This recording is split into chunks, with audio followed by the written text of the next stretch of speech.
तर प्रत्येक आईने आपल्या मुलाच्या दीर्घायुष्यासाठी ही पूजा करावीच. पुढे सांगते ती कोणती. दोघा बापलेकांचा समजता इथे अभ्यास चाललेला होता. म्हटलं चला आपण तरी आपला स्वयंपाक उरकून घ्यायचा. आणि पटकन मी असं स्वयंपाक वगैरे उरकून घेतला आणि सकाळची पण तयारी केली. कारले वगैरे चिरून घेतले कारण सकाळी खूप उशीर होतो आणि त्याच्यामध्ये मीठ टाकून ठेवून दिलं. त्याच्यानंतर मला फ्रीजसुद्धा साफ करायचा होता. आत्ताच घेतलंय मी फ्रीज, बघा तुम्हाला सांगते. पण आणि दर 15 दिवसाला साफ करते, पण लिटरली एवढं पाणी निघालं की मला विश्वासच बसत नव्हता. आणि सारखं पाणी साचतंय त्याच्यामध्ये, मला कळतच नाही. दुसऱ्या दिवशी मस्त सकाळी उठले, छान कारले वगैरे धुवून घेतले, बाकी कामं आवरून घेतले. आणि मी कांदा भरपूर टाकते कारल्याच्या भाजीमध्ये आणि त्याने कडू पण होत नाही. आणि दोघांना सोबतच लालसर होईपर्यंत छान एकजीव करून घेते मस्त. त्यानंतर त्याच्यामध्ये बेसिक मसाले ॲड करते, तिखट, मीठ, हळद, धना पावडर आणि असं सगळं ॲड करून त्याच्यामध्ये कूटसुद्धा ॲड करते.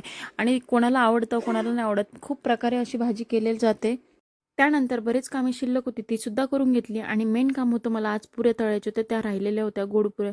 म्हटलं कंटाळा आला, म्हटलं चला आता आपण शंकरपाळ्यासारखे काप करायचे आणि तेच तळून टाकायचे. आणि त्यांनाही खूप आवडले, त्यांनी मला परत करायला लावला. ते कधी करणार आहे मी मला माहिती नाही. आणि हीच ती पूजा जी की मी तुम्हाला आधी बोलले, याला म्हणतात जराजीवंतिकाची पूजा. ही श्रावण महिन्यात दर शुक्रवारी केली जाते. आणि ही पूजा आपल्या मुलांच्या दीर्घ आयुष्यासाठी केलेली जाते, त्यांना सुखसमृद्धी लाभो यासाठी केली जाते. तर तुम्हाला याचा पूर्ण व्लॉग पाहिजे असेल तर माझ्या यूट्यूब चॅनलवर आलेलं आहे की कशी करतात कशी नाही, आणि याच्यासाठी काय काय कुठलं कुठलं सामान लागते हे सगळं मी त्याच्यामध्ये सांगितलेलं आहे. आणि याची कहाणी पण ऐकवलेली आहे. त्यानंतर मी श्रीशाला असं छान ओवाळलं आणि तिने छान मस्त वळसुद्धा दिलेलं मला. मी त्याच्यानंतर तिच्या मस्त पायासुद्धा लागले.